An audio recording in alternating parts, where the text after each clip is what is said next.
नमस्कार, मी सुलेखा तळवलकर. दिल के करीबमध्ये तुम्हा सगळ्यांचं अगदी मनापासून स्वागत करते. बरं, ती आहे कोकणातली, कुडाळची, आणि आता करिअरसाठी गेली काही वर्ष ती राहते आपल्या मुंबईत. मला असं वाटतं हे सगळ्यांनाच माहिती आहे, पण कुडाळ सोडणं आणि मुंबईला येणं, इथेच राहणं, हे तिच्यासाठी कसं होतं ते चला तिलाच विचारूया. तुम्हाला कळलं ना मी कोणाबद्दल बोलते? एक्झॅक्टली, तुमच्या सगळ्यांची लाडकी तन्वी मुंडले. नमस्कार. नमस्कार. वेलकम टू दिल के करीब. थँक्यू ताई. छान वाटतंय मला आज खरं तर इथे येऊन. थँक्यू. मला सुद्धा. मी वाट बघत होते की मला कधी बोलावणार इकडे कारण मी एपिसोड्स बघितलेत आणि कमाल वाईब आहे ग इथली. हो, छान आहे खरंच. जसं व्हिडिओत दिसतं ऍक्च्युली तसं आहे. रंगसंगती म्हणा आणि प्रत्येक एक आर्ट पीस खूप सिलेक्टिव्ह आणि फार छान आहे. येस. आणि नेहमीसारखी तू खूप सुंदर दिसतेस. थँक्यू. मी आधी सांगते, हा आहे द प्रधा स्टुडिओ. पार्ल्यात आहे, तुम्हाला सगळ्यांना माहितीच आहे. आणि शिल्पा आपटे आणि मेधा गलगले दोन बहिणी आहेत. अच्छा. हा स्टुडिओ चालवतात आणि द प्रधा स्टोर आहे त्यांचं. आणि इथे तुला जितके सगळे आर्टिफॅक्ट्स दिसत आहेत ना, they are either hand crafted आणि हँड पेंटेड. वाव, फार छान. मला खरं तर या सगळ्याची आवड आहे. म्हणजे मी करते काही काही क्राफ्ट्स वगैरे. अच्छा. सो मला हे खूप आवडलं. नाही. आणि तुझी साडीही छान आहे. प्रत्येक एपिसोडला सुंदर असते. मी बघत आली आहे.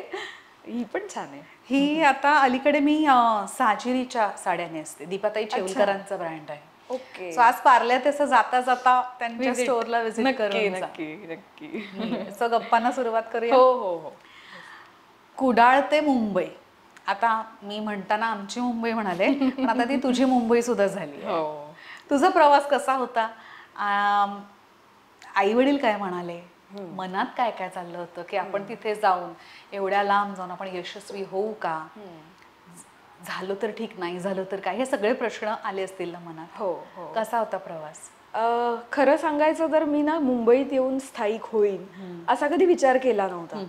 माझं BSc फिजिक्स सुरू होतं आणि तोपर्यंत तर मी कधी नाटकात काय, मी गॅदरिंगमध्ये सुद्धा कधी पार्टिसिपेट केलं नव्हतं. सो या फील्डशी माझा असा संबंध नव्हता.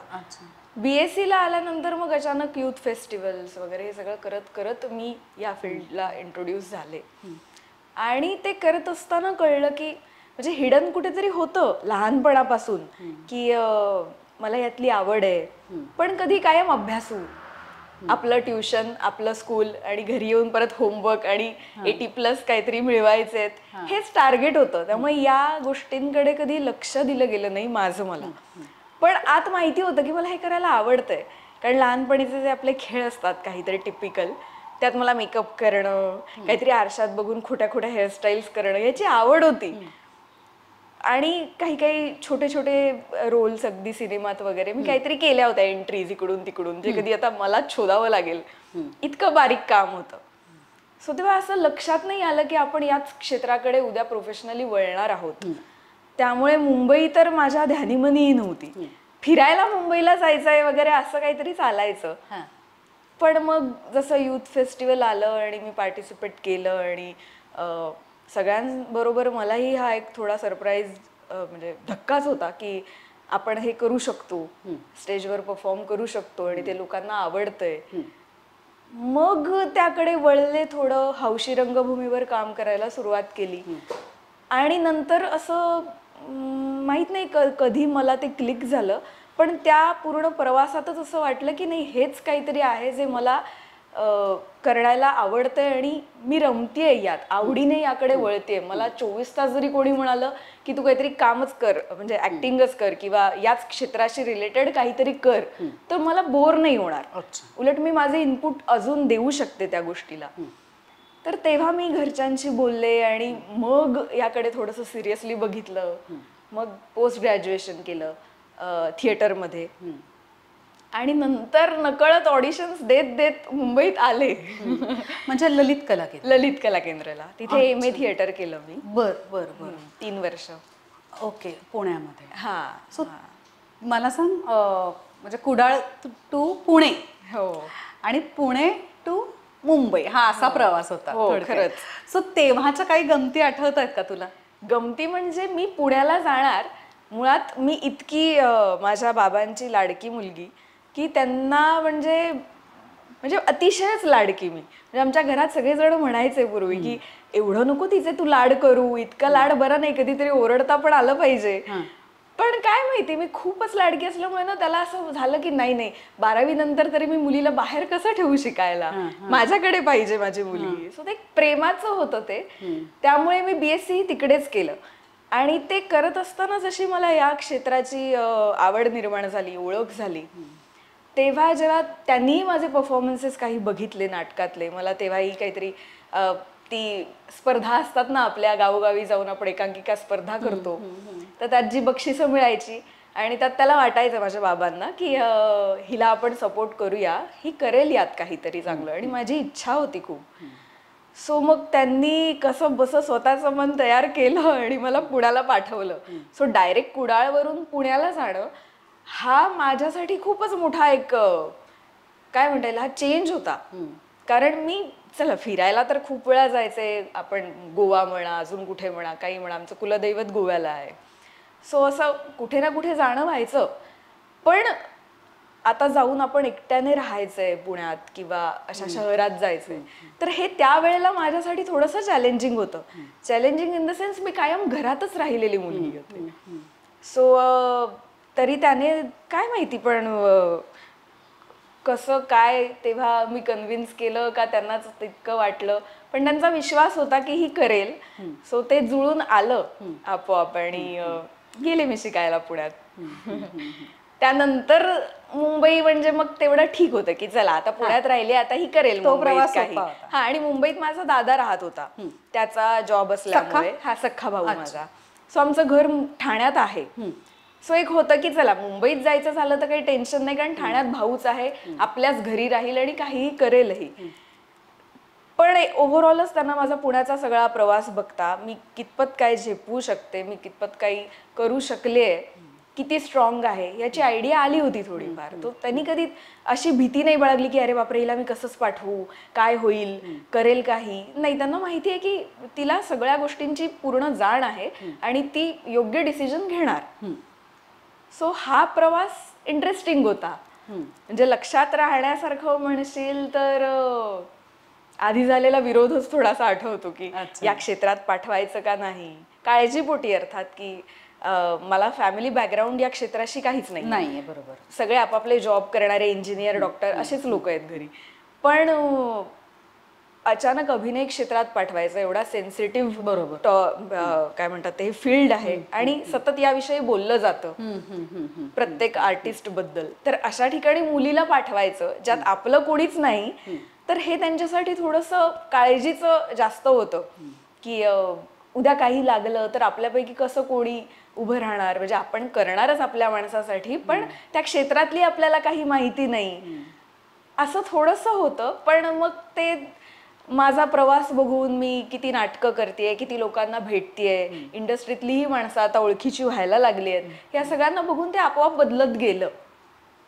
सो मग स्मूथ झालं सगळं. आणि मग किती काळ तू भावाबरोबर राहिलीस इथे ठाण्यात? दादाकडे तर मी हार्डली, म्हणजे आधी राहतच होते 5-1 महिने, पण त्यानंतर सतत शनिवार रविवार जा, दर सुट्टीला जा असंच. अदरवाईज मी शिफ्ट झाले, कारण मुंबईत आल्यानंतर एक 4-1 महिन्यात माझी पहिली मालिका आली. असं झालं नाही की मी मुंबईत खूप दिवस आहे किंवा ठाण्यात मी खूपच वेळ वाट बघते आणि कामच नाहीये. मी घरूनही कुडाळला असतानाही मी ऑडिशन्स देत होते.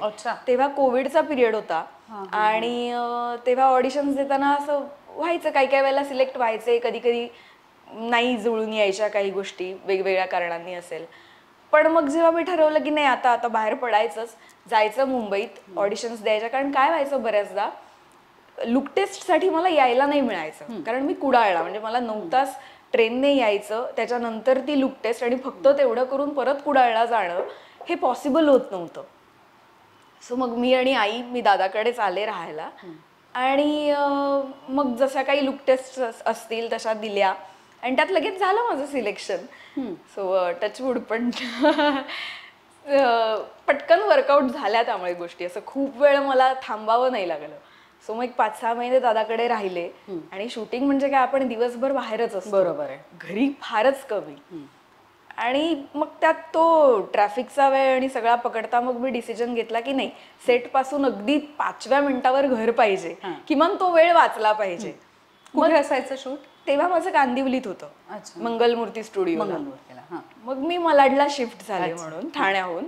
मग जी बाहेर पडली ती आता एकटीच, इकडचं ही सिरियल झाल्यावर मग ती सिरियल, 2 सिरियलला मी शिफ्ट झाले आणि आता मग आहे ती मग माझीच राहते. अच्छा अच्छा अच्छा अच्छा. पण मग ते स्वतः सगळं करणं, आधी कसं प्रोटेक्टेड एकदम ॲटमॉस्फिअर मधून आपण बाहेर पडतो, काही लागलं तरी आई वडील असतात, भावंड असतात, नातेवाईक असतात, पण इथे सगळं स्वतः तुला करायला लागतंय. हो हो. म्हणजे अगदी इलेक्ट्रिसिटीची बिलं भरण्यापासून ते स्वतःचा स्वयंपाक करण्यापासून स्वतःचं डाएट सांभाळणं, एक्सरसाइज करणं, प्रवास करणं, काम करणं, थकून घरी येणं, जेमतेम झोप. हो. आणि एवढं सगळं कसं मेंटेन करतेस तू? बापरे, आता खरं तर सवय झाली या सगळ्याची. कारण पुण्यात होते तेव्हा हॉस्टेलवर होते मी राहायला आणि माझ्या रूममेट्सही खूप चांगल्या होत्या, म्हणजे आम्ही एका वाईबच्या मुली होतो म्हटलंच तरी चालेल. सो मला कधी हा प्रॉब्लेम नाही आला की अरे हिच्याशी माझं पटतच नाहीये किंवा हे काय आहे, घरात क्लेश आहे, असं कधी झालं नाही. आम्ही कायम समजून घेऊन अगदी आपली स्वच्छ रूम ठेवायची, इथपासून सगळ्या गोष्टी तेव्हाही अशा डिवाइड करून घेतल्या होत्या. ज्याची सवय मला लागली मुंबईत आल्यानंतर, जेव्हा मी एकटी राहायला लागले तेव्हाही ह्या गोष्टींची सवय असल्यामुळे मला ते कधी कठीण नाही गेलं. आणि मला पहिल्यापासूनच आवडतं स्वतः सगळं करायला. रादर माझ्या घरच्यांनी कधी मला असं केलंच नाही की तू ते का करतेस, मला विचारल्याशिवाय कसं केलंस, हे असंच का आहे, असं नाही कधी केलंय. त्यांनी मला माझं मत विचारलंय, त्यांचंही मत सांगितलंय आणि त्यातून जे योग्य असेल ते करू दिलंय. त्यामुळे मला या गोष्टींचा कधी मनस्ताप नाही झाला की अरे आता मी हे कसं करू आणि काय करू, मुंबईत मी हे कसं मॅनेज करणार आहे. नाही, इवन माझ्या दादाचं पण मला सांगायला आवडेल की मी खूप लहान होते, आमच्या 4 वर्षाचं अंतर आहे, जेव्हा घरात पहिला कॉम्प्युटर आला तेव्हा तो जेव्हा कॉम्प्युटर लावून बसायचा तर मी त्याला म्हणायचे मला दाखव ना हे काय असतं, मला शिकव ना हे कसं असतं. तर त्याने मला नेहमी हेच सांगितलंय की तू शिक, मी काय करतो ते तू बघ आणि तुझं तू शिक, म्हणजे ते तुझ्या जास्त चांगलं लक्षात राहील. बरोबर. मग तो अगदी CPU, UPS वगैरे सगळ्याच्या पिना काढून त्याचं मॉइश्चर क्लीन करून वगैरे सगळं लावायचा, ते मी बघायचे. आणि जेव्हा तो शिक्षणासाठी बाहेर पडला इंजिनिअरिंगसाठी, तेव्हा जेव्हा कधी मॉइश्चर पकडायचं त्या कम्प्युटरला तेव्हा मला आठवायचं की ह्याने हे केलं होतं आणि लगेच तो चालू झाला होता. मग मी त्या पिना काढायचे, त्या ब्रशने क्लीन करायचे आणि लावायचे. सो ही एक हॅबिट म्हटलंच तरी चालेल, पण ती लहानपणापासूनच आली माझ्या काय माहिती अपब्रिंगिंगमध्ये. त्यामुळे असेल की मला माझं करू दिलंय माझ्या घरच्यांनी की तुझं तू कर, तुला अडलं काही तर आम्ही आहोत, तर विचार. त्यामुळे मला संभाव असं कधी झालं नाही की अरे का मला विचारत नाहीयेत, आता मला इथेच प्रॉब्लेम आला का मला घरचे कॉल करत नाहीयेत. मी त्यांना सांगते ना हे वर्क नाही होतंय, असं होतंय आणि मला हे नाही वाटत आहे चांगलं, तर ते ठीक आहे म्हणतात. ओके, मग तुला काय वाटतंय, हे करावं असं वाटतंय का, किंवा हे केलंस तर असं होईल, त्यापेक्षा चल जाऊ दे, दुर्लक्ष कर. पण कधी मी त्यांच्यावरही तितकी अशी डिपेंड नाही राहिले की त्यांनी हातातली कामं टाकून माझ्यासाठी आलं पाहिजे. सो त्यामुळे एकटं राहत असताना ना मला माझं मी सगळं करते, बिलं भरणं म्हणा किंवा काही घर आवरणं म्हणा, आणि मी दाखवते की असं केलंय हा मी, हे असं आहे, एकदा येऊन चक्कर मारून जा, बघून जा हे कसं आहे ते.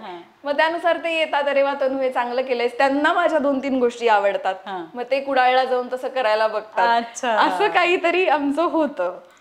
सो मला हे आवडतं, त्यामुळे असं असायला.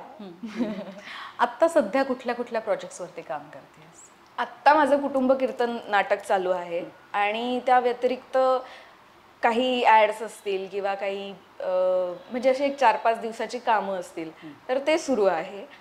शिवाय मालिकेसाठी आत्ता काय होतं, विचारणा तर होते, बरीच जण विचारतायत, त्यांना असं वाटतं की अरे हिला आता काही करायची इच्छा नाहीये का मालिका, तर तसं अजिबात नाहीये. मालिकेमुळेच मला आतापर्यंत जे काही आहे ते मिळालंय आणि मालिकाच आपल्याला घराघरात पोहोचवते. पण आत्ता आमचे 15-20 तरी प्रयोग होतातच, आणि प्रयोग दौरे म्हटलं तर महिन्याचे 20 दिवस असेच निघून जातात.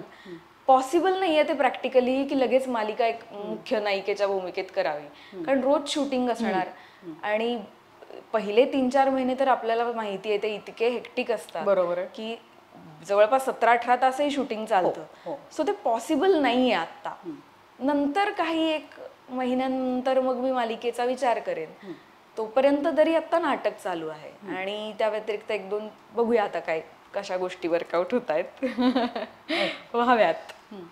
बरं, आपल्याला अभिनेत्री व्हायचंय पासून ते पहिल्यांदा आपण कॅमेरा फेस करतो. These are absolutely different. हो.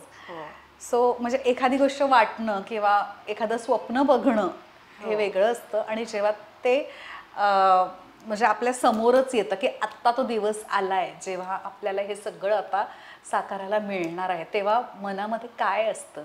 आणि जेव्हा फर्स्ट टाइम कॅमेरा फेस केला असेल तेव्हा काय वाटलं होतं तुला? भीती होती? खरं सांगायचं झालं तर म्हणजे पहिला दिवस आठवतोय? हो, आठवतोय ना. चांगलाच आठवतोय. ठाण्यात शूटिंग होतं आणि पहिला दिवस म्हणजे पाहिले ना मी तुला, ही माझी पहिली मालिका आणि त्याचा पहिला शॉट हा महेश कोठारे सरनी घेतला होता कारण त्यांच्या प्रोडक्शनचीच ती मालिका होती. तर मला आधी माहिती नव्हतं की सर हा मुहूर्त शॉट घेतात मुहूर्ताचा. तर नंतर अचानक कळलं की सर शूट करतायत हा पहिला शॉट. आणि मला तेव्हा आयडियाच नव्हती की अचानक कुठला तरी सीन असतो आणि आपण कंटिन्युटी वाईज नाही जात.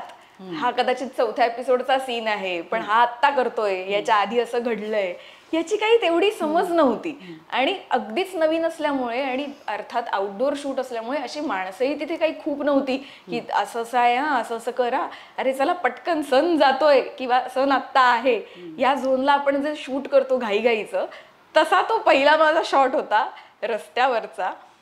पण झाला 1-2-3 टेक लागले त्याला. नंतर मला लक्षात आलं की अरे अच्छा असं असं घडलं होतं, त्यानंतरची ती एंट्री होती. सो ते जरा हल्लं होतं काही काही गोष्टीत. पण हा त्यामुळेच तो लक्षात राहिलाय की येस, महेश सरनी तो म्हणजे ज्या माणसांचं काम आपण लहानपणापासून बघत आलोय, ज्यांचे सिनेमे बघितलेत, आज ती व्यक्ती, त्या व्यक्तीसमोर आपण उभे आहोत आणि आपल्यासमोर कॅमेरा आहे, याच्यासारखं ग्रेटफुल कशासाठी असणार ना आपण यापेक्षा. आणि को आर्टिस्ट बद्दल काय सांगशील? पहिल्या सिरियलला शशांक केतकर सारखा अतिशय गुणी कलाकार, गुड को ऍक्टर, नक्कीच नक्कीच, आणि आश्रय सारखा नोटोरियस सहकलाकार. म्हणजे he is a fine actor. पण मस्तीखोर, दोघही मस्तीखोर. सेटवरती त्रास द्यायचे? मजाच. म्हणजे मी सगळ्यात लहान तेव्हा, सो सगळ्यांचं काय म्हणतात ते गिनीपिग मीच होते. काही झालं हिला छळा, हिला त्रास द्या, पण मी मजा करायचे त्यात. आणि शशांक केतकर म्हणजे मला तेव्हा एवढं दडपण आलं होतं कारण त्याची मालिका होणार असून मी बघितलेली आहे. मी घरी असताना गावी, जेव्हा माझा या क्षेत्राशी काही संबंध नव्हता, आणि त्यानंतर माझी पहिलीच मालिका ज्यामध्ये तोच आहे. सो असं होतं ते माझ्यासाठी तेव्हा. आणि मग तेव्हा मला कळत नव्हतं की मी ह्याला काय म्हणू, शशांक सर म्हणू, बरं सर म्हटलं की आपण ऑलवेज असे दबून आणि कसं काम करणार, जेवढे तुम्ही कम्फर्टेबल कम्फर्टेबल. अगदी अगदी अगदी खूप कम्फर्टेबल. खरंच म्हणजे इतका ग्राउंडेड आहे तो की मला तेव्हा असं दडपण नाही आलं की मी कसं ह्याच्या समोर करू, त्यात पहिली मालिका, आपणच नाही का. सो अशी सगळी ओझी होती डोक्यावर खूप. पण छान आहेत दोघही जण. इव्हन आशय सुद्धा, तो इतका जॉली आहे आणि खवय्या आहे की दोघांनी मला खूप छान खाऊ घातलं. स्वयंपाक सुंदर बनवतो स्वतः आणि खूप उत्साह आहे त्याला. खरंच म्हणजे वेगवेगळ्या गोष्टी ट्राय करणं असेल दोघांनी. इव्हन शशांक सुद्धा सिलेक्टिव्ह खातो शशांक, पण दर्दी आहे खाणं. आणि शशांक कट्टर व्हेजिटेरियन आहे आणि हा नॉन व्हेजिटेरियन. सो दोघांनी छान वातावरण तर खूप छान ठेवलं होतं सेटवरचं. आणि नेमका तेव्हा कोविड आला. सो आम्ही गेलो होतो सिल्वासाला, बबल शूटिंग, बायो बबल. म्हणजे 1 महिना झाला सिरियलला आणि लगेच कोविड आल्यामुळे आम्ही 24 तासच सगळे एकत्र राहिलो. सिल्वासाला कुठे राहायची? मी पण सिल्वासालाच होते. मग ते काय आता त्या हॉटेलचं नाव मला आठवत नाही. काहीतरी, पण आपण जवळपासच होतो I guess. जवळपासच होतो. हो हो. एक 4-5 सिरियल्स होत्या तेव्हा हो, आसपास. सो तेव्हा खूप मजा आली, म्हणजे जास्त ट्युनिंग झालं. ती मालिका एक किती 8 महिने वगैरे होती, म्हणजे चाललं आमचं. पण त्या 8 महिन्यात इतकी छान घट्ट मैत्री झाली ना सगळ्यांची, की अजूनही कधीतरी केव्हा तरी फोन येतो की चला आपण सगळे भेटूया का, आणि आम्ही सगळे भेटतो. असं त्यानंतर खूप गोष्टी बदलल्या, म्हणजे आता मला कळतं की अरे किती वेडी होते मी, कसं काम केलं तेव्हा, असं आपल्याला वाटतं. पण छान होता तोही एक्सपिरियन्स नक्कीच. बरं, आपण जेव्हा या क्षेत्रात येतो तेव्हा अशी काही मंडळी असतात जी आपल्याला सपोर्ट करतात. हो. अतिशय दिलके करीब असतात. हो. अशी मंडळी कोण होती तुझ्या आयुष्यात? फॅमिलीतलंच सांगेन जास्त करून. माझे वडील सगळ्यात पहिली गोष्ट, माझी आई सुद्धा. खरं तर माझी सगळीच फॅमिली, म्हणजे माझा दादा वहिनी सुद्धा असतील. मी इकडे असताना ठाण्यात जेव्हा त्याच्याकडे असायचे तेव्हा त्याचं लग्न झालं नव्हतं आधी. मग तेव्हा मी काही कामांसाठी जरी जाणार असेल वगैरे तरी तो माझ्यासाठी लवकर माझी जास्त झोप होऊ दे ह्या उद्देशाने आधी पाणी गरम करून ती बकेट भरून ठेवायचा गिझरची, मग मला उठवायचा. सो अशी काळजी घेणं असेल की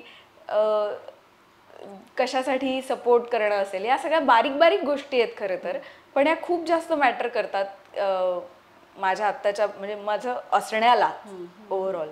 कारण कधी कोणी मला डिमोरलाइज नाही केलं की हे काय आहे, ह्या क्षेत्रात काही घडतं का, कुठेतरी कशाला वेळ वाया घालवतेस, तू इतकी हुशार आहेस, छान कुठेतरी जॉब कर, असा त्यांचा अप्रोच असू शकला असता, पण त्यांनी ते तसं नाही केलं कधी. सो माझी फॅमिली मेनली म्हणेन मी, भरपूर जण आहेत, आता प्रत्येकाचं नाव मी नक्कीच नाही घेऊ शकत. आणि इथली फॅमिली, इंडस्ट्रीमधली फॅमिली खरं सांगायचं झालं तर इंडस्ट्रीत फॅमिली अशी माझी नाही आहे. प्रत्येक व्यक्तीशी माझं एक चांगलं असोसिएशन आहे. असं नाही आहे की माझं या माणसांची पटत नाही आहे किंवा काही नाही आहे, पण ते असोसिएशन तेवढंच आहे. म्हणजे असं प्रत्येक प्रोजेक्टला कोणी ना कोणीतरी भेटले आहेत की जे खूप जवळचे आहेत, जे अतिशय आपलेपणाने काही ना काहीतरी करत असतात माझ्यासाठी. पण मी फॅमिलीची एक बाजू माझ्या आयुष्यात एक फिक्स आहे, ज्यामध्ये मी माझ्या प्रोफेशनल लाईफमधल्या माणसांना कधी नाही आणलंय. सो माझे असे फार असे मानलेला भाऊ, मानलेली बहीण किंवा मानलेली आई वगैरे इंडस्ट्रीत कोणीच नाही. आणि समहाऊ माझं पहिल्यापासूनच तसं नसल्यामुळे मी त्या झोनची कधी नव्हतेच. त्यामुळे मी असं माझं रिलेशन असं आहे की तू माझा छान मित्र आहेस ना, मग तू माझा अत्यंत जवळचा मित्र आहेस, माझ्यासाठी माझा दादा आहे. सो मी हे नाही करायला जात. अर्थात मला सख्खी बहीण नाही, पण मला वाटतं की माझी एक छान मैत्रीणच असावी. बहीण नको मला, नसली तर नाही, एवढं काय, आहेत ना बाकीच्या बहिणी. सो माझं असं नातं कधी नाही झालं. पण नक्कीच मला खूप चांगली माणसं मिळाली, जी आज मी एकटी जरी असले मुंबईत तरी मी हाक मारल्यानंतर माझ्यासाठी खरंच धावत येतील. आणि ह्या प्रोजेक्टमुळेच ती मिळाली आहेत. प्रत्येक प्रोजेक्टला कोणी ना कोणीतरी मिळालंय. त्यांचा दर्जा नक्कीच अगदी आई समान, वडिलांसमान असेल, पण ते माझी जवळची माणसं आहेत. ॲट द सेम टाइम आपल्याकडे लिंकअप सुद्धा होतात भरपूर. त्याच्यावरती कसं रिॲक्ट करतेस तू? आता काहीच वाटत नाही मला. आधी वाटायचं की अरे काय वेडे आहेत का लोक, लिंकअप्स काय करता तुम्ही, असू शकत नाहीत का दोन मित्र आणि एक मैत्रीण खूप चांगले फ्रेंड्स, किंवा जरी त्यांना त्यांच्याविषयी काहीतरी वाटलं असेल तर गेलं असेल वाटून, किंवा काही असेल व्हॉट एव्हर, ते त्यांचं पर्सनल लाईफ आहे. तुम्ही जोड्या लावून काहीतरी लग्नच करा आणि हेच करा आणि तेच करा. आता काही वाटत, आता मी यावर हसते, अच्छा हो का, वा वा छान छान म्हणायचं आणि बाजूला व्हायचं. कारण जास्त आपण बोललो ना की लोक त्यात इतके घुसतात आणि त्यांना कळत नाही की कुठे एक थिन लाईन ड्रॉ केली पाहिजे. म्हणजे काही माणसांना, नॉट एव्हरीवन, पण येस आता काही वाटत नाही. म्हणजे असं काही खूप नाही झालंय माझ्या बाबतीत, पण हा ठीक आहे. म्हणजे तुमची एखादी पेअर हिट झाली एखाद्या शोची की लगेच लोक इन्व्हॉल्व्ह होतात त्यात खूप, आणि मनापासून होतात. त्यांचं अर्थात प्रेम असतं तितकं की ते तुम्हाला त्याच कॅरेक्टरमध्ये बघत असतात ना. म्हणजे बाजूला राहतं की आपण, आता मी तन्वी म्हणून काय आहे हे थोड्या वेळासाठी लोक विसरतात, पण ते कावेरी म्हणूनच मला आजही ओळखतात. सो त्यामुळे कदाचित त्यांचा एक तो झोन त्याकडे बघण्याचा तयार होतो की अरे ही त्यातली तीच आहे, पण ते तसं नसतं. सो ठीक आहे. अशा काही फॅन मोमेंट सांग ना तुझ्या आयुष्यात आलेल्या. आत्ता नाटकाच्या प्रयोगानिमित्त आम्ही आता बऱ्याच ठिकाणी जातो, कुठल्या ना कुठल्या गावात. तर बहुतेक सांगली का कुठेतरी त्या साईडला नाटकानंतर जेव्हा फोटो काढायला येतात त्यात एक जण आला होता आणि त्याच्या मुलगाच होता एक साधारण 25-26चा वगैरे असेल तरुण. त्याच्या मोबाईलवर माझा वॉलपेपर होता आणि त्याने येऊन तिथे सांगितलं सगळ्यांसमोर की नाही, माझा जेव्हापासून मी तुमचं काम बघितलंय पहिल्यापासून तेव्हापासून माझ्या वॉलपेपरवर तुम्हीच असता. त्याने फोन बदलले त्यानंतर 2-3 तरी त्याचा माझाच वॉलपेपर होता असं तो तरी म्हणाला. म्हणजे ते खूप गोड वाटलं मला की अरे वॉलपेपरवर आपणच आहोत या माणसाच्या. सो छान आहे ही पण एक छोटीशी मोमेंट. आणि बऱ्याच येत असतात कॉमेंट्स आणि लोकांचं प्रेम तर वेगवेगळ्या पद्धतीने लोक सांगत असतात की मला तुझ्यासारखी सून पाहिजे, मुलगी पाहिजे असंही म्हणतात. पण येस, यासाठी म्हणजे ब्लेस्ड तर आहे. आपल्या आयुष्यात ना कधी कधी आपल्याला म्हणजे मला असं तर वाटतं की रोजच असे प्रश्न पडतात. काही छोटे असतात, काही मोठे असतात प्रॉब्लेम्स. कधी कधी आपल्याला त्याच्यावरती उत्तरच सापडत नाही. मग एकदा असं आपल्याला वाटतं की अरे तो काही प्रॉब्लेमच नव्हता, किंवा असंही नंतर वाटतं की अरे ह्याच्यावरती आपण हे जर का करून बघितलं असतं ना तर पटकन आपल्याला उत्तर मिळालं असतं किंवा त्याच्यावरचा तोडगा मिळाला असता. बरोबर. तर असं कधी कधी होतं. तुझ्या आयुष्यात असं कधी घडलंय का, किंवा रोजच्या आयुष्यात घडतं का की असा एखादा ज्या प्रश्नाचं मला उत्तरच सापडलं नाहीये, किंवा एखादा प्रॉब्लेम फेस करतेस? प्रॉब्लेम असं नाही, पण हा नक्कीच घडतं की काही गोष्टी आपल्याला पटत नाहीयेत आणि त्या तशा का आहेत असं वाटतं. काही असेल, एखाद्याचं आपल्याकडे बघण्याचं एखाद्याचा पॉइंट ऑफ व्ह्यू असेल, मत असेल, तर आपल्याला पटत नसतं की नाही नाही एक मिनिट, तू काहीतरी गैरसमज करून घेताय तुम्ही लोक, असं नाहीये. कदाचित या गोष्टीकडे एका वेगळ्या पद्धतीने तुम्ही बघू शकता असं वाटतं. पण अर्थात आपण हेल्पलेस असतो. आपण प्रत्येकाला जाऊन काही गोष्टी नाही सांगू शकत की अरे या गोष्टी अशा पद्धतीने हँडल कर, असं आपण कोणाला जाऊन नाही सांगू शकत. आणि तू काय करतेस? मला खरं तर मी अजूनही शोधतेय त्यावरचं उत्तर, पण अजून तरी मी असं म्हणते की जाऊ दे आता, आपल्याला फरक नाही पडला पाहिजे. आपल्याला माहिती आहे ना आपण काय करतोय आणि सगळं कसं व्यवस्थित सुरू आहे आणि काय असलं पाहिजे. मग जे असलं पाहिजे त्याच्यासाठी आपण आपला जो काही से आहे तो ठेवायचा. दुसऱ्यांना काय करायचंय ते त्यांना करू दे. फक्त काय होतं, आपल्याला कळत असतं की अरे नाही हे चुकीचं आहे आणि तरी कोणीतरी करतंय आणि आपण त्यांना सांगू नाही, ते पटत नाही ना, तेव्हा आपल्याला जरा त्रास होतो की अरे यार कसं कळत नाही तुम्हाला, अशा पद्धतीने अप्रोच व्हा या गोष्टीला असं वाटतं. पण ठीक आहे, मी आता सोडून द्यायला शिकले की नाही, आपण आणि आपलं काम, बाकी कोणाला काहीही करू देत. पण त्याचा कामावर परिणाम होतो का? नाही होत माझ्या तरी दृष्टीने. मला हे बाजूला ठेवता आलेलं आहे. मला असं कधीच झालं नाही की ह्या गोष्टी, एखाद्या कुठल्याही गोष्टीचा, काही फॅमिलीचं असेल, कुठलंही काही असेल, एखाद्या इश्यूचा माझ्या कामावर परिणाम झाला किंवा काम करत असताना मला काही गोष्टी आठवल्या, असं कधीच नाही झालंय. किंवा कामाच्याच ठिकाणी जर का इश्यू असेल तर तरी पण करत असताना मला नाही काहीच परिणाम. मी माझ्या शत्रू बरोबरही तितकाच चांगला सीन देऊ शकते. त्यानंतर कदाचित मी तोंड नाही बघणार, पण कामाच्या इथे नाही, अजिबात नाही, जाणवणारही नाही याची मी काळजी घेते. काय माहिती का, पण हे माझ्याकडे पहिल्यापासून आहे. मला कधीच असं नाही झालंय की आता ह्या माणसाशी माझं पटत नाही तर मी या माणसाबरोबर काम कसं करू. नॉट इवन मी जेव्हा हौशी रंगभूमीवर काम करत होते तेव्हाही कधी असं झालं नाहीये की माझं पटत नाही, त्या ज्यांच्याशी पटतंय त्यांच्याच बरोबर काम करणार. अर्थात अशी माणसं फार कमी आहेत ज्यांच्याशी अगदी माझं पटतच नाहीये, पण तरीही त्यातल्या किंवा त्या व्यक्तींनी बोललेल्याही कुठल्या गोष्टीचा मला असा कधी परिणाम नाही झालाय. मला ते ठेवता आलंय बाजूला ज्या गोष्टी नको त्या. कदाचित त्यामुळेच असेल, काही वर्षांपूर्वी, आता 5 वर्ष होतील, माझे वडील वारले. तर माझ्या वडिलांच्या जाण्यानंतरचं माझं आयुष्य हे वेगळं होतं खूप. आहेच अर्थात, एक काय म्हणतो आपण 180 डिग्री दुसरीकडे आपण फेकले जातो ना, तसं काहीसं सुरू झालं मानसिक दृष्ट्या. आणि त्याही गोष्टीचा इव्हन माहित नाही कशा पद्धतीने, पण मला माहिती असतं की हा चला आता मी काम करते ना, मग मी माझ्या या गोष्टीचा या ह्याच्यावर परिणामच नाही होऊ देणार, आणि ते नाही झालंय तेव्हाही. सो हे जे कप्पे म्हणतात ना आयुष्यात आपले, हे मला 2 वेगळे कप्पे ठेवता येत आहेत अजून तरी, आणि ते तसेच ते ठेवले तर खूप गोष्टी सॉर्टेड आहेत असं मला वाटतं. नाहीतर कदाचित मी उठू नसते शकले, मला खूपच त्रास झाला असता आणि मी नसते कंटिन्यू करू शकले इतकं, कारण माझी जवळची व्यक्ती आहे ती इतकी. पण माहित नाही, मला इवन आई पण माझी म्हणते तुला कसं काय जमतं की एखादी गोष्ट नाही आठवायची तर नाहीच आठवायची. मग मी तेच ठरवते की नाही, मला आता ते आठवलं तर मला त्रास होणार आहे, सो मी डायव्हर्ट करते स्वतःचं लक्ष वेगळ्याच गोष्टीकडे. अचानक काहीतरी वेगळा टॉपिक काढायचा, त्यात एंगेज होऊन जायचं आणि नाही आठवायचं.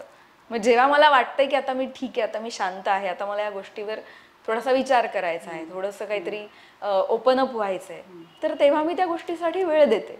बट अदरवाईज नाही, कामाच्या इथे तर बिलकुल नाही. खूप सॉर्टेड असतो. हा, काही बाबतीत आहे. बरं, आपली एक मैत्रीण आहे निलिमा अमित, आणि तिने खूप छान पुस्तक लिहिलंय, एक आयुष्य अनेक प्रवास आनंदी जीवनाचं रहस्य. सो हे जे मी तुला सांगत होते ना की कधी कधी आपल्याला काही गोष्टींवरती उत्तरं सापडत नाहीत किंवा एखादी गोष्ट कशी हँडल करायची ते कळत नाही, तर ह्याच्यामध्ये तिने टूल्स सांगितले. ती स्वतः लाईफ कोच आहे. अच्छा. रेकी हिलर सुद्धा आहे, थीटा हिलिंग करते. अच्छा. आणि तिने ना तुझ्यासाठी एक मेसेज लिहिलाय पहिल्या पानावर, वाचशील? जेव्हा सगळंच संपून गेलंय असं आपल्याला वाटतं, तीच खरी वेळ असते नवीन काहीतरी सुरू करण्याची. किती छान. वाव. खरंय, आणि हे अगदी अगदी खरंय. हा क्षण येऊन गेलाय माझ्या आयुष्यात, त्यामुळे मी अगदी रिलेट करू शकते. वा. तसंच रोहन प्रकाशन सुद्धा आपल्याबरोबर अनेक वर्ष आहेत, आणि त्यांनी तुझ्यासाठी एक खूप छान पुस्तक पाठवलंय, श्रीकांत बोजेवारांचं क्षुल्लकची ब्लॅक कॉमेडी. हा. अरे वा. हलक्या फुलक्या गोष्टी आहेत त्याच्यात. हा. वा वा वा वा वा वा. आणि याबद्दल आणखीन सांगायला आवडेल मला, आपणच म्हणजे क्वीन मी प्रोडक्शन्स आणि रोहन प्रकाशननी मिळून ह्याच चॅनलवरती, सुलेखा तळवलकर यूट्यूब चॅनलवरती एक नवीन सेगमेंट चालू केलं आहे, अक्षरांचं चांदणं. अच्छा. आणि त्यात असे सेलिब्रिटीज येऊन या सगळ्या गोष्टी अशा वाचतात, आणि ते ऐकायला खूप छान सुंदर वाटतं. सो मी तुला लिंक पाठवेन. येस, नक्की. आणि ह्यातली एक गोष्ट वाचली आहे, पुष्कराज चिरपुटकर. Okay okay. अच्छा, ह्या क्षमधली का? क्षुल्लकची. वाव, मी नक्की वाचेन. आणि मी लिंक पण पाठवते. हो हो. तुम्ही सुद्धा बघा, अक्षरांचं चांदणं. अक्षरांचं चांदणं ना? येस येस, नक्की बघेन मी. फारच छान. सध्या माझं आता कॉमेडीकडे, कॉमेडी नाटकच करते मी, त्यामुळे आत्ता माझं नातं बनतंय असं म्हणेन मी. कारण माझा आणि कॉमेडीचा फारसा संबंधच नव्हता, कायम काहीतरी सिरियस किंवा नॉर्मल भूमिका केलेल्या. पण कॉमेडी म्हटलं की टायमिंग आणि बऱ्याच गोष्टी, संकर्षण बरोबर, संकर्षण बरोबर. कारण संकर्षण सगळंच सोपं करून टाकतो ग. बाप रे, तो इतका ब्रिलियंट ऍक्टर आहे. म्हणजे मी इतक्या गोष्टी शिकले त्याच्याकडून. आमच्या रिहर्सल्स असतील नाटकाच्या, फक्त म्हणजे असं व्हायचं की दरवेळेला काहीतरी एक मास्टर क्लास आहे. तो असेल, वंदनाताई असतील, इव्हन आमचे दिग्दर्शक यमेय दक्षिणदास म्हणून, ब्रिलियंट. म्हणजे माझं हे पहिलंच व्यावसायिक नाटक आहे. सो याच्या आधी जेव्हा ललितला होते तेव्हा नाटक करत होते, आणि मध्ये 2 सिरियल्स झाल्या. सिरियल्सचा स्पॅन तर मोठा असतो, त्यामुळे माझं जवळपास 5-1 वर्ष गॅप पडली होती नाटकाची, आणि आता डायरेक्ट नाटक करतेय.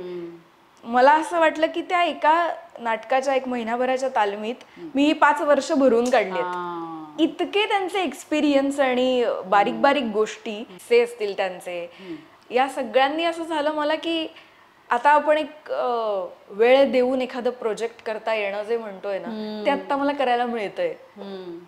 कारण चला, एक कॅरेक्टर आलं आज, आता आपण झालो डन. ह्यानंतर त्या कॅरेक्टरवर काम करायला किंवा त्या सीन्सवर काम करायला नाटकाव्यतिरिक्त आपल्याला एवढा वेळ मिळत नाही ना. म्हणजे चित्रपटाला ते घेतात वर्कशॉप वगैरे, पण अजूनपर्यंत माझी ती वेळ आली नाहीये. मला मी अजून असा चित्रपट नाही केलाय. मालिकेनंतर हे नाटकच तो वेळ देणारं, आणि ती एक काय म्हणतात, एका व्यक्तिरेखेपर्यंतचा प्रवास आपण जो काही करतो, ती संधी मला मिळाली या नाटकामुळे. सो बऱ्याच गोष्टी मी शिकले यांच्याकडून, या दोघांकडून. म्हणजे तर मी नेहमी म्हणायचे की मला ना आता कुठेतरी वर्ल्ड कपच्या फिनालेला आणून बसवल्यासारखं वाटतं डायरेक्ट, कारण बरोबर दोघंही असे अट्टल नट. पण वंदू मावशी बरोबर कसं वाटतं काम करता? खूप मजा येते, खूप मजा. काय एनर्जी आहे त्यांची. आत्ता त्या 2-2 प्रयोग असे करतात, म्हणजे आमच्या नाटकात, तू नक्की आहे नाटकाला, इतकी एनर्जी लागते मला ना. परवाच भेटली होती ती, मला यायचंच आहे. मध्ये तिला बरं पण नव्हतं. हो, पायाला त्यांच्या दुखापत झाली होती, त्यातही त्यांनी प्रयोग केले. हो, म्हणजे संकर्षणचं पण दिवसभर काहीतरी शूट असतं, किंवा तो 2-2 नाटकाचे प्रयोग एकाच दिवशी करतो. कमाल वाटते. आणि असं वाटतं की आपण काय थकलोय म्हणतो. यांची एनर्जी बघता तर मी तर म्हणताच नाही की मी थकले. सो बरं वाटतं की आपल्या बरोबरचेही सगळेजण डेडिकेशनने काम करणारेच असले की, ना की कोणीतरी टाइमपास करतंय, हेवे दावे आहेत कुणात, असा काही झोनच नाही. सो खूप कमाल आहे. वा. तू खूप गोड दिसतेस. थँक्यू. मला खूप आवडतेस तू. आई ग. म्हणजे काम तर छान करतेसच, पण छान काम बघताना एक छान चेहरा सुद्धा डोळ्यासमोर असेल तर खूप बरं वाटतं. आई ग, थँक्यू. मेंटेन कशी करतेस? म्हणजे स्किन खूप छान आहे तुझी. ते मेंटेन म्हणजे फार काही करत नाही मी. एक ठराविक बेसिक आपलं जे रिच्युअल असतं तेच फॉलो करते. चांगलं सनस्क्रीन, चांगलं मॉइश्चरायझर, आणि ट्रीटमेंट वगैरे तर मी फार, म्हणजे पार्लरमध्ये सुद्धा म्हणा, फेशियल्सना वगैरे फार जात नाही मी. घरगुतीच काही काही करते. अगदीच असं नाही की काहीतरी लेप घेऊनच लावले, तसं नाही. पण काही ज्या बेसिक आहेत, जे की आपल्या स्किनला सूट करणार एखादं सिरम असेल, किंवा चांगलं टोनर असेल, याच गोष्टी वापरते. आणि सगळ्यात कमीत कमी जे काही असेल ते चेहऱ्याला लावते. जास्त ऍप्लिकेशन्सनीच मला असं वाटतं की स्किनला ब्रीथ करायलाच वेळ मिळत नाही. बरोबर. सो मी जसा आपला उपवास असतो जेवणाचा, तसा मी कधीतरी स्किनचा पण उपवास ठेवते की या दिवशी काही नाही लावायचं, मेकअप नाही लावायचा, काहीच नाही लावायचं. जस्ट एक मॉइश्चरायझर आणि बाकी काही नाही. रात्री पण नाही, दिवसा पण नाही. म्हणजे ड्राय होऊ नये म्हणून मॉइश्चरायझर. पण त्याने मला रिझल्ट अजूनपर्यंत तरी चांगले मिळालेत. कधीतरी वाटतं की जरा आज काहीतरी केलं पाहिजे हाऊस म्हणून, तर तेव्हा काहीतरी एक शीट मास्क किंवा असं काहीतरी लावते. पण मला असं अजूनपर्यंत तरी झालं नाही की जाऊन मला काहीतरी असं केलं पाहिजे वगैरे. माझं एक ठराविक, आपली स्किन ओळखून आपल्याला जे सूट होतंय ते बघून आपण जे करतो ना, ते फॉलो करते. पण मग दिस विल रिअली हेल्प यू. निसर्ग हर्ब्स हा ब्रँड आहे. अच्छा. 100% हर्बल प्रोडक्ट्स आहेत. वाव. सो आपली एक साताऱ्याची मैत्रीण आहे, डॉक्टर आरती सोमण. अच्छा. प्लांटेशन पासून ते प्रोडक्शन पर्यंत सगळं ती आणि तिची फॅमिली करतात. ओ. आणि प्रोडक्ट्स खूप सुंदर आहेत. You will get hooked on to them. अरे वा. फेस स्क्रब आहे, बॉडी स्क्रब आहे, उठणं आहे हे बेसिकली. अच्छा. Herbal Nice. सोप आहे. ओके. नीम त्रिफळा टूथपेस्ट आहे. ओ, टूथपेस्ट पण हर्बल. वाव. मस्त आहे. आणि नाईस. आणि बॉडी ऑइल आहे. अच्छा. यांचे ऑइल सुद्धा खूप छान आहे. फेस ऑइल पण छान आहे, हेअर ऑइल छान आहे. त्यानंतर औषधं सुद्धा आहेत निसर्ग हर्ब्सची, जी मी स्वतः घेते. म्हणजे आपण विटॅमिन्सच्या गोळ्या म्हणतो तसं का? हो, माझ्या पायासाठी, म्हणजे गुडघ्यांसाठी, मला गुडघेदुखी आहे, त्यासाठी मी नर्तना ऑइल वापरते, नर्तनाच्या कॅप्स्युल्स वापरते जॉईंट सपोर्टच्या. खूप बरं वाटतं. अच्छा, मी ट्राय करेन नक्की. हे पण मला छान वाटतंय. काय वाव, बापरे, किती काय काय आहे.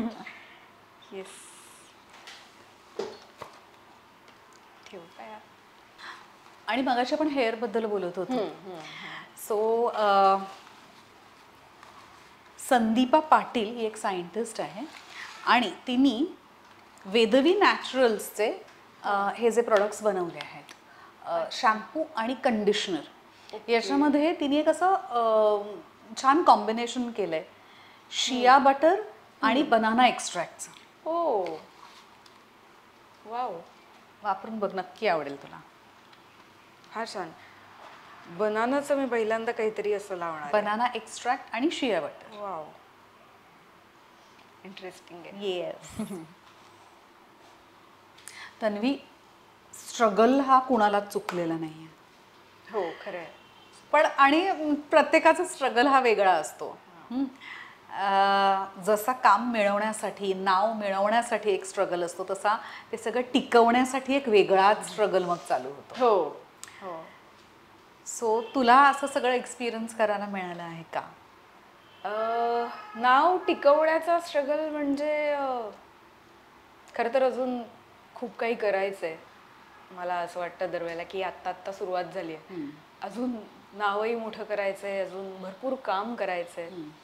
पण नाव टिकवण्याचं किंवा नाव जपण्याचं मी असं म्हणेन की हे जसं आपण स्वतःसाठी म्हणतो की माझं नाव चांगलं राहिलं पाहिजे, लोकांनी आपलं नाव एक चांगली अभिनेत्री, एक गुणी अभिनेत्री म्हणून घेतलं पाहिजे, ही जितकी माझ्यासाठीची जबाबदारी आहे तितकीच मला वाटतं ही माझ्या कुटुंबासाठीचीही जबाबदारी आहे. कारण जेव्हा मी या क्षेत्रात आले तेव्हा नो डाऊट अचानक सगळ्यांच्या नजरा मी गावचं सांगते, घराकडे वळल्या थोड्याशा की अरे यांची मुलगी का ती. आणि गावांमध्ये हे आपण सगळे असे खूप अटॅच्ड असतो प्रत्येकाशी, कारण खूप कमी पॉप्युलेशन असतं. सो प्रत्येकाच्या लाईफमध्ये काही ना काहीतरी एक इंटरफेरन्स असतो किंवा प्रेमाची देवाणघेवाण असते. सो एखादी गोष्ट लगेच 4 माणसात पसरते. जेव्हा मला पहिली मालिका मिळाली, त्याचा झी मराठीवर प्रोमो आला, तेव्हा लोकांचं लगेच असं झालं की अरे यांची मुलगी आहे का ती जी आता काम करते, तिला सिरियलमध्ये काम मिळालं, या चर्चा हळूहळू सुरू झाल्या.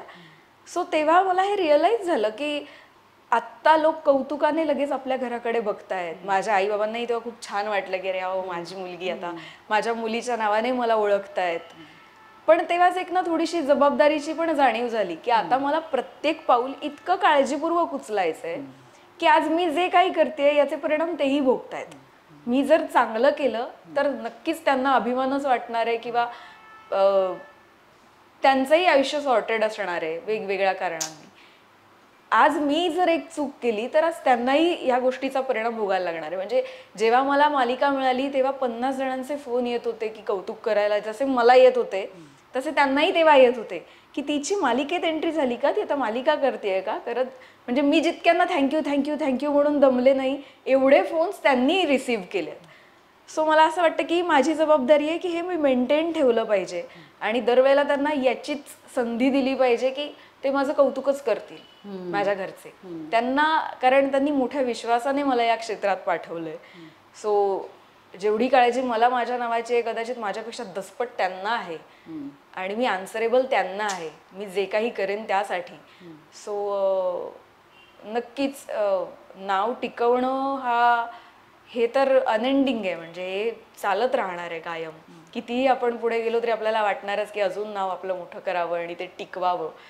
सो मला वाटतं की ह्याचं कारण फक्त मी माझ्यासाठी नसून मी माझ्या घरच्यांसाठी सुद्धा आहे. सो त्यांच्यासाठीही मला माझं नाव टिकवायचंय आणि चांगलं ठेवायचंय आणि मला माझ्यासाठीही ठेवायचंय असं वाटतं. नाही बरं, आता अलीकडे काय म्हणू, म्हणजे सोशल मीडिया हे वरदान आहे का शाप हे मला अजूनही कळलेलं नाहीये. पण तुमच्या एज ग्रुपमध्ये तर कास्टिंग्स पण त्याच्यावरून होतात, ज्यांचं फॉलोईंग सगळ्यात जास्ती असतं त्यांना जास्ती प्रेफरन्स दिला जातो. तुमच्या टॅलेंटवरती कमी किंवा फॉलोईंग वरती जास्ती. हे कुठेतरी चुकीचं आहे किंवा असे काही तुला म्हणजे प्रसंग तू सांगू शकशील का, जर का तुझ्या आयुष्यात तू फेस केले असशील तर? मला खरं तर दोन्ही आलेत एक्सपिरियन्स. म्हणजे एका ठिकाणी काय झालं होतं की माझं ऑडिशन खूप छान झालं होतं. मी एका चांगल्या, म्हणजे राऊंड्स असतात आपलं, एक जनरल ऑडिशन, त्यानंतर जर का दिग्दर्शकांना आवडलं तर एक ते सीन वर्क करून बघतात बरोबर की आपलं आणि हिचं ट्युनिंग होतंय का, कळतंय का हिला, तेही चांगलं झालं होतं. आणि नंतर अचानक माहित नाही का एक थर्ड पर्सनच कास्ट झालं त्यासाठी, तिचे काही फॉलोअर्स मी पाहिले नाहीत, पण मे बी कदाचित ते नाव जास्त प्रचलित आहे आणि म्हणून ते काम गेलं असं माझ्या कानावर आलं वाया. आणि काही ठिकाणी असंही होतं की लोकांना माहिती आहे ही काम कसं करते आणि ही परफेक्ट कास्ट आहे का, तर तिथे मी कास्टही झाली आहे डिरेक्टली. सो मला असं वाटतं की कम्प्लिटली आपण याला चूकही म्हणू शकत नाही आणि बरोबरही म्हणू शकत नाही की याच आधारावर कास्टिंग व्हावं असं नक्कीच नाहीये. पण त्यातली काही जण आहेत जी जेन्युअनली काम करतायत आणि माहित नाही, आता यात परत 2 ग्रुप पडलेत आपण म्हणतो तसे, ऍक्टर्स आणि इन्फ्लुएन्सर्स. सो मला वाटतं की टॅलेंट पाहून काम मिळालं तर जास्त बेटर राहील. म्हणजे माझं मत तरी याकडे असं आहे की ठीक आहे, सोशल मीडियावर तुम्ही किती ऍक्टिव्ह आहात त्यानुसार तुमचे फॉलोअर्स वाढतात. म्हणजे जरा त्यांना सॉरी त्यांना इन्फ्लुएन्सर म्हटलेलं नाही आवडत, कारण माझ्या लेकाला सुद्धा मी जेव्हा इन्फ्लुएन्सर म्हणले तर तो म्हणला नाही मम्मा ते कॉन्टेंट क्रिएटर आहे. अच्छा, असं म्हणला. ओके. हा, पण काही जण कॉन्टेंट क्रिएट करतात, काही जण फक्त प्रोडक्ट्सना प्रमोट करतात ना, मग ते तर इन्फ्लुएन्सर्सच आहेत. सो बघू, म्हणजे वादाचाच मुद्दा आहे हा खरं तर. पण मला असं वाटतं की जर तुम्हाला एक ऍक्टर एखाद्या ठिकाणी हवाय तर मग तो कोणी असेल, सोशल मीडियावर तो काहीही करत असेल, त्याचं टॅलेंट बघा आणि कास्ट करा. मग तो असू दे इन्फ्लुएन्सर किंवा कॉन्टेंट क्रिएटर किंवा ऍक्टर, पण तो जर खरंच चांगला परफॉर्म करत असेल तर कास्टिंग फेअर आहे. आणि जर तुम्हाला फक्त म्हणजे टॅलेंटशी काही देणं घेणं नाहीये, केवळ एखाद्याची फॅन फॉलोईंग खूप आहे म्हणून कास्ट करायचंय, तर मग कलेला काय महत्व उरलं ना. मग काय कोणीही उठेल आणि काहीही करेल. सो मला असं वाटतं ओव्हरऑलच थोडंसं ना, एखाद्याला किती काम येतंय, भले कमी येऊ द्या भले जास्त येऊ द्या, पण काम बघून काम मिळावं असं मला तरी वाटतं की हा चॉईस असला पाहिजे ना, की टॅलेंटेड किती आहेत, नाहीतर उठून बनायला खूप जण येत आहेत आणि कॉम्पिटिशन तर खूप आहे. तर मग टॅलेंट मग काही उरणारच नाही, तर टॅलेंट नावाची गोष्ट. असू दे ना, मग तशी कॉम्पिटिशन खूप चांगली असू दे, आपण घेऊ किती कॉम्पिटिशनला ना नाही. एक्झॅक्टली, ती घेऊ स्पोर्टिंगली की नाही यार तुझं ते नाही आवडलं, हिचं आवडलं, ठीक आहे ना. मग येऊ दे, कोणीतरी चांगले ऍक्टर्स येऊ देत, आपल्यालाही एक उमेद यावी ना की यार ह्याच्यापेक्षा भारी मी परफॉर्म करून दाखवेन यार, असं प्रोजेक्ट मिळावं. तर ते असावं तसं. नाही, तू किती वर्षाची सांगू का? मी असं काही पाळत नाही की मुलींनी का वय सांगू नये वगैरे. 29 इयर्स. अच्छा, कारण मला असं तू छोटीशी वाटली होतीस आणि बोलता बोलता मला असं वाटलं की अरे बापरे, म्हणजे हिचे विचार किती छान आणि स्वच्छ आणि प्रगल्भ आहेत. थँक्यू. नाईस. मी आता 18 वर्षाच्या मुलीचं कामही केलंय, पण दिसायला छोटीशी एकदम. त्यामुळे लोकांचा कधी कधी अप्रोच असा येतो की अरे ही लहान आहे, हिला. आणि माझं असं होतं की 1 मिनिट, मी लहान नाहीये, मी वाटतेय लहान, पण मी काही लहान नाहीये. ठीक आहे, म्हणजे मी ओके.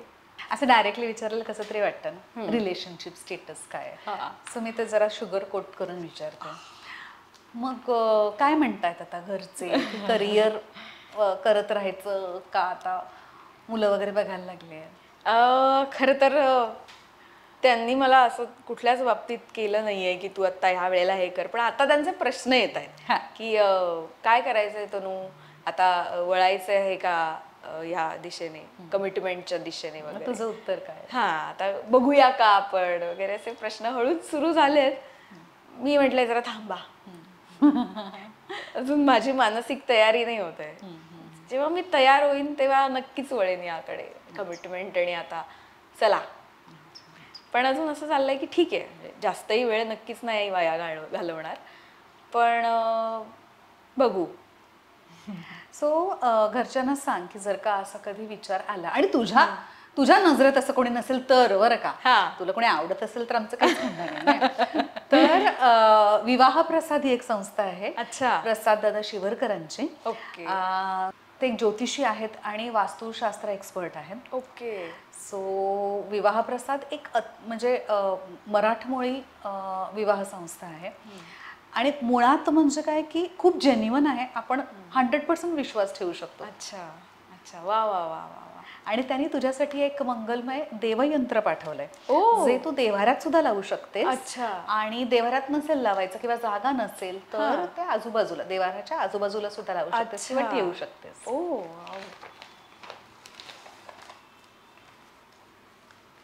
किती छान. वाव, खूप सुंदर आहे ना. फारच सुंदर. वास्तुदोष निवारण. पण तुझा आहे विश्वास या सगळ्यावर? माझा ना या थॉटवर विश्वास आहे की एखादा माणूस जेव्हा तुम्हाला सांगतोय की हे असं केल्याने चांगलं घडतं.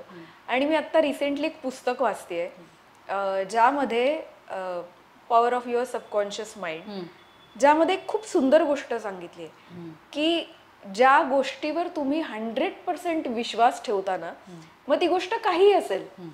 माझा जर ह्या गोष्टीवर म्हणजे एखादी गोष्ट आहे आणि जे केल्याने आज ही गोष्ट घडणार आहे, या गोष्टीवर जर माझा 100% विश्वास असेल तर मग ती गोष्ट काही असू दे, ते घडतं.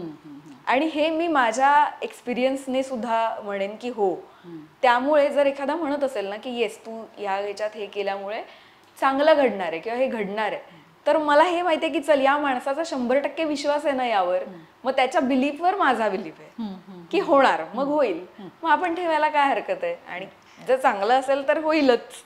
मग माझ्या बिलीफवर बिलीफ ठेव आणि मी तुला सांगते दिस वर्क. नक्कीच नक्कीच ठेवेन, नक्कीच ठेवेन. वाव, फार छान आहे. एकदा कॅमेराला दाखवशील?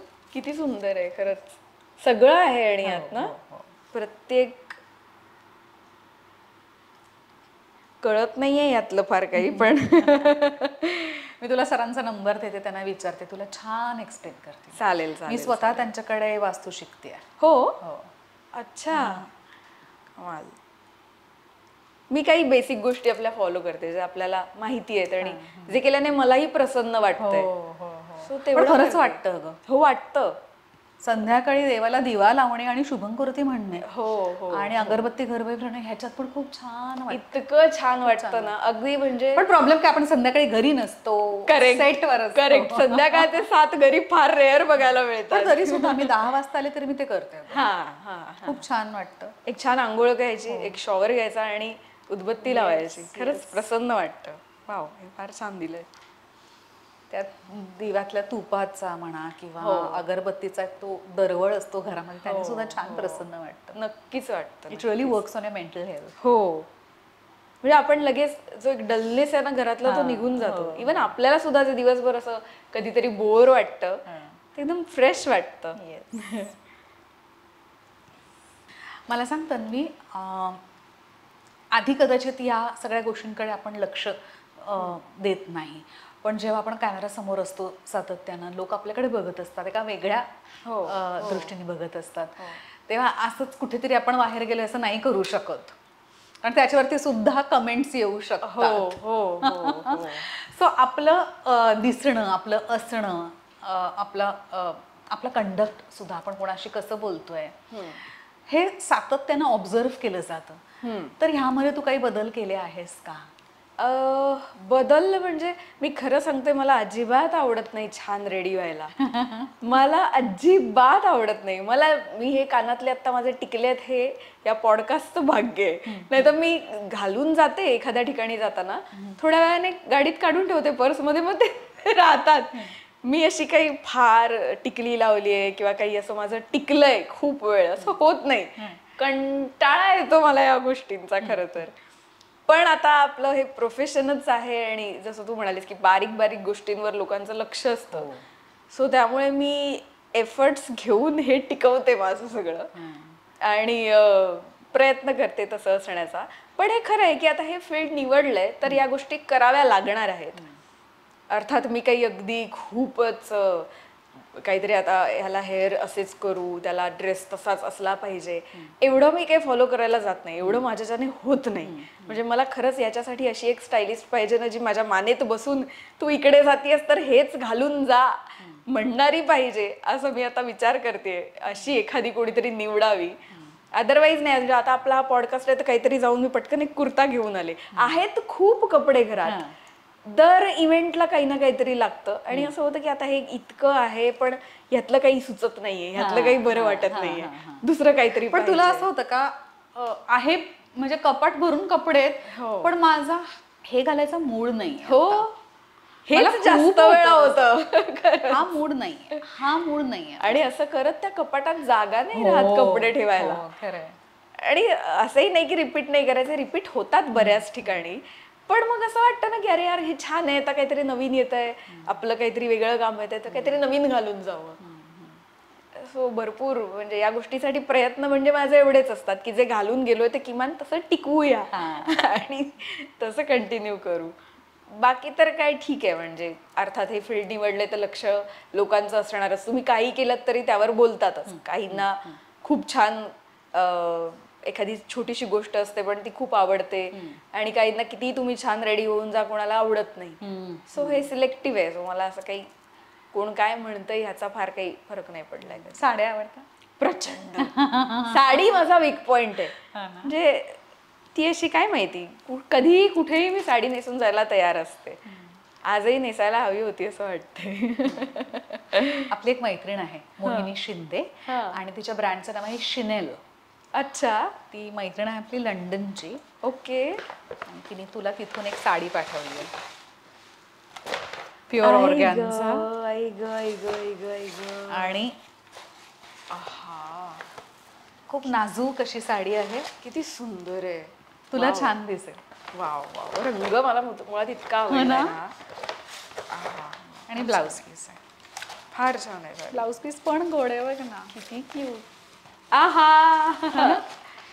नाजूक डिझाईन. वीक पॉइंट आहे माझा साडी.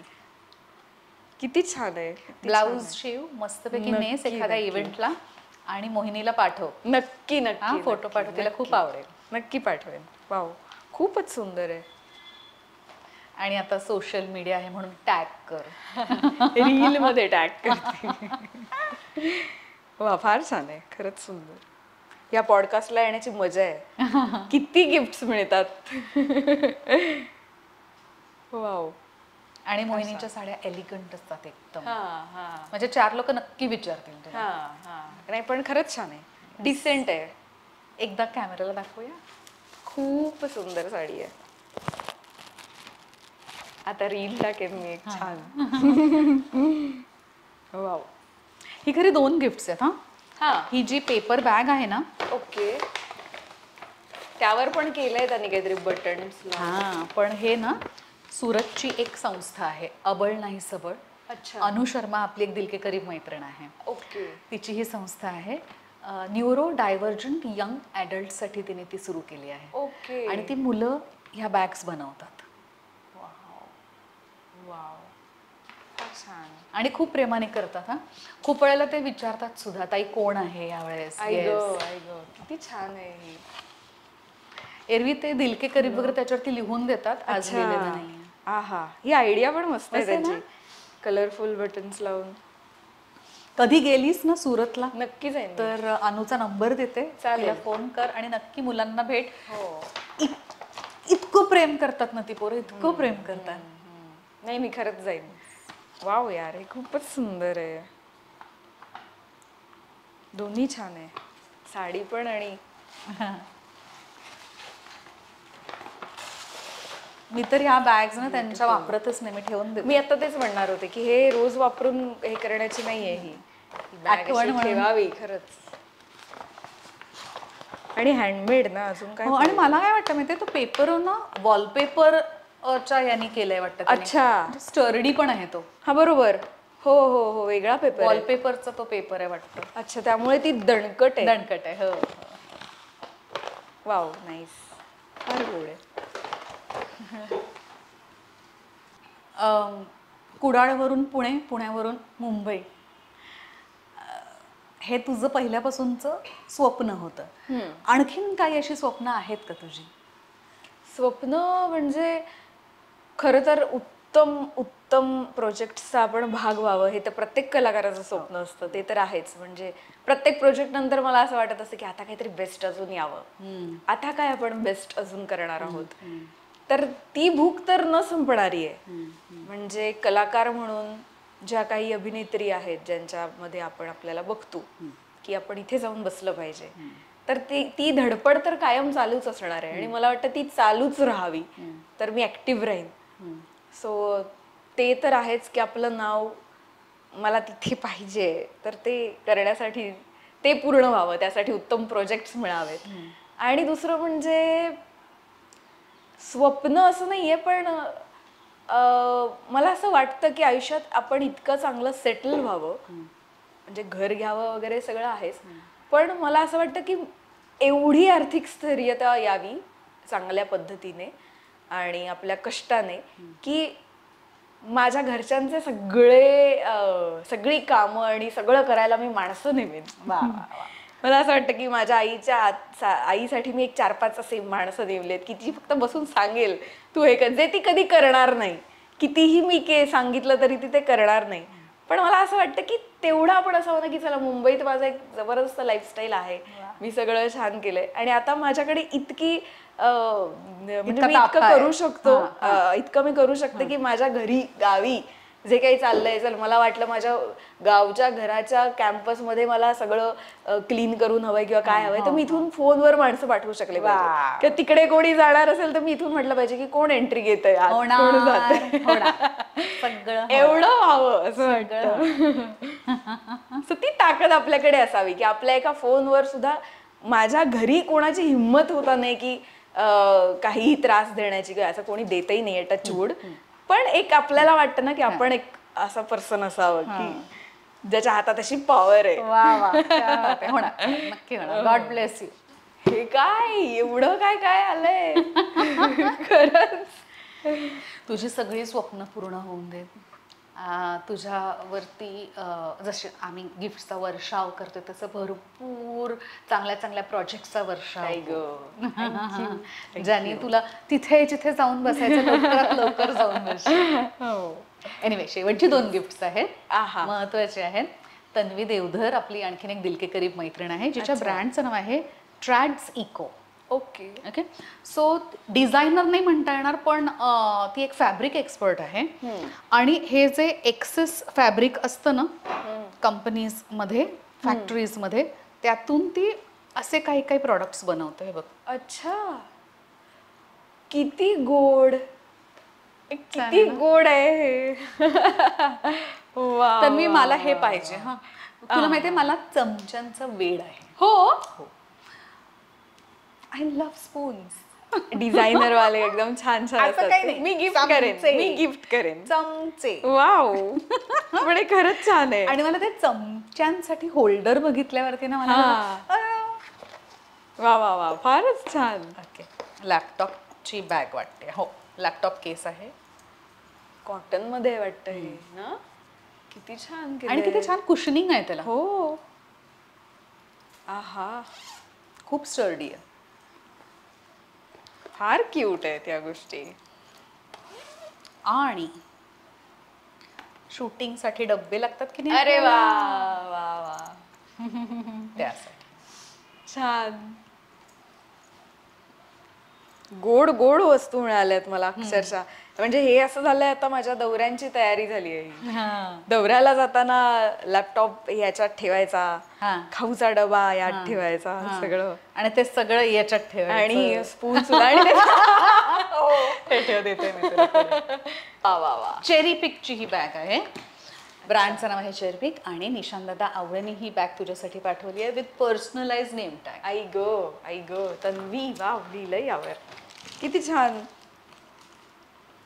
वा, म्हणजे आत्ताच बॅग भरून पुढच्या दौऱ्याची तयारी. खरंच छान. Thank you so much. खूप कमाल. मज्जा आली तन्वी. खूप छान वाटलं. मला तुझे विचार मला खूप आवडले. Thank you. खूप मोठी होशील. थँक्यू ताई. सॉर्टेड आहेस, एकदम सॉर्टेड. कधी कधी होते भेळ तरीही डोक्यात. पण हा, ज्या काही बेसिक गोष्टी आहेत त्या ठेवल्यात. Thank you so much. Thank you so much ताई, मला इथे बोलवल्याबद्दल. गप्पा तर छान झाल्याच, हो. पण आता आपल्या गप्पांचा शेवट तोंड गोड करून करूया. अच्छा. सो सहज हवना एंटरप्राइज हा ब्रँड आहे अद्वैत बापट यांचा. अच्छा. आणि तू डाएट वगैरे करतच असशील, पण तरीही मी गोड खाते.